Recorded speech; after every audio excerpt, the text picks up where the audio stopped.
جو اللہ تعالیٰ نے ان کے مکہ میں داخل ہونے سے پہلے اللہ تعالیٰ نے پرندوں کے جھنڈ بھیجے جو اپنی چونچوں میں اور پنجوں میں پتھر لیے ہوئے تھے، سنگریزے بھی جن کو کہا جاتا ہے۔ تو انہوں نے لشکر پر سنگریزوں کی بارش کر دی، جس کو بھی وہ پتھر لگ جاتے اس کے عذاب پھٹنا شروع ہو جاتے تھے اور وہ مرنا شروع ہو جاتے تھے۔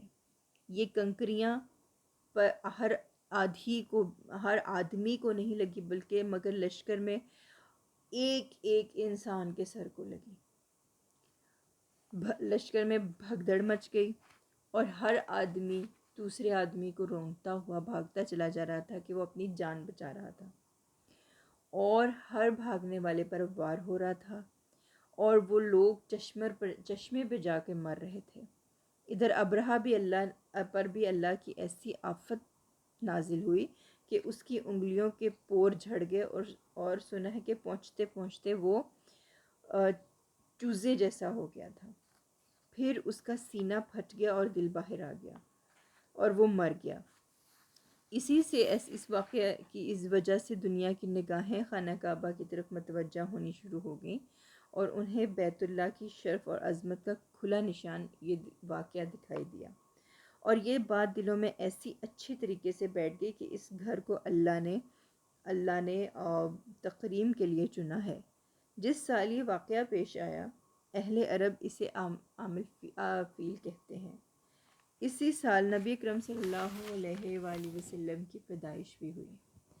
اصحاب الفیل کا واقعہ محرم میں پیش آیا، اور اس کے 50 دن کے بعد ربیع الاول کے مہینے میں نبی اکرم صلی اللہ علیہ وآلہ وسلم کی پیدائش ہوئی۔ عبد المطلب کے کل 10 بیٹے تھے، اور 6 تھیں وہ بیٹیاں تھیں۔ تو بڑے ابو تو سارے کے سارے نبی صلی اللہ علیہ وسلم کے تھے، کوئی مطلب چچا نہیں، سب تایا تھے۔ تو کیونکہ عبداللہ سب سے چھوٹے تھے، سارے بیٹوں کے نام اس طرح سے ہیں بالترتیب: حارث سب سے بڑے، پھر زبیر، ابو طالب، عبداللہ، حمزہ، ابو لہب، رداق، مقوم، صفار اور عباس۔ اور ان بیٹیوں کے نام یہ تھے: بیغا، برہ، عاتقہ، عروہ، امیمہ اور سغیہ۔ عروہ کا کہیں اعراب زبر آتا ہے اور کہیں پیش آتا ہے۔ حارث عبد المطلب کے سب سے بڑے بیٹے تھے، اور عبداللہ سب سے چھوٹے بیٹے تھے۔ کھدائی کے وقت جب زمزم کی ہو رہی تھی تو جو نظر مانی تھی کہ ایک بیٹا قربان کرنا ہے، تو وہ نظر پوری ہوئی۔ سب بیٹوں کے نام قرہ ڈالا گیا۔ ہر بار قرہ عبداللہ کا ہی نکلتا تھا۔ عبداللہ نبی اکرم صلی اللہ علیہ وآلہ وسلم کے والد، بہت خوبصورت، پاک دامن اور سب بہن بھائیوں کے چہیتے تھے۔ جب ہر بار عبداللہ کا نام آ رہا تھا تو سب اس چیز کو دیکھ کر پریشان ہو گئے۔ بھائی بہن قریش کا سارا قبیلہ آگے آ گیا کہ عبداللہ کو چھوڑ دیجئے، اس کی جگہ ہم میں سے کسی کی قربانی کر دیجئے۔ لیکن فیصلہ یہ ہوا کہ ان کی جگہ 100 اونٹ قربان کیے جائیں گے عبداللہ کی جگہ، کیونکہ ہر بار انہی کے نام کا قرہ نکل رہا تھا، تو یہ آیا کہ پھر ان کی جگہ 100 اونٹ قربان کیے گئے۔ لیکن اس مطلب یہ ہوا کہ عبد المطلب کے خلوص اور عبداللہ کی اطاعت کا یہ نتیجہ تھا کہ سارے علاقے میں اس انسان کی قدر و منزلت غیر معمولی طور پر بڑھ گئی تھی۔ اس طرح یہ واقعہ عرب اور ساری انسانیت کے لیے خیر و برکت کا باعث بھی بنا۔ نبی اکرم صلی اللہ علیہ وآلہ وسلم کو 2 ذبیح کی اولاد کہا جاتا ہے، ایک اسماعیل، ایک عبداللہ، حضرت عبداللہ۔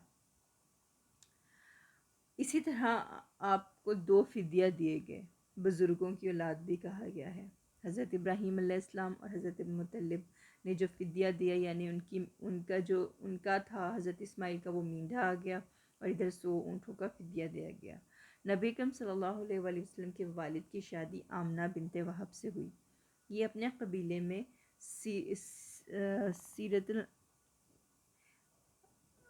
سیرت النساء کہلاتی تھی۔ ان کے والد وہب بن بنو زہرہ کے لیڈر تھے۔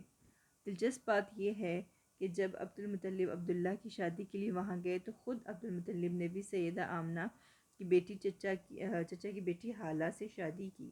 حضرت حمزہ اور سیدہ صفیہ انہی حالہ میں سے ہیں۔ اس بنا پر حضرت حمزہ آپ صلی اللہ علیہ وسلم کے خالہ زاد بھائی بھی ہیں۔ عبداللہ شادی کے کچھ ہی دنوں کے بعد ملک شام تجارت کے لیے تشریف لے گئے۔ واپسی پر یثرب میں ٹھہر گئے۔ ان کے والد نے انہیں کہا کہ وہاں کھجوروں کا سودا کریں۔ وہاں پر وہ بیمار پڑ گئے اور وہیں ان کی وفات ہوئی۔ جب عبداللہ کا انتقال ہوا تو ہمارے پیارے نبی اکرم صلی اللہ علیہ وآلہ وسلم ابھی شکم مادر میں ہی تھے۔ عبداللہ کی وفات کی خبر مکہ پہنچی تو سردار عبد المطلب نے اپنے بڑے بیٹے حارث کو یہ خبر کی تصدیق کے لیے بھیجا۔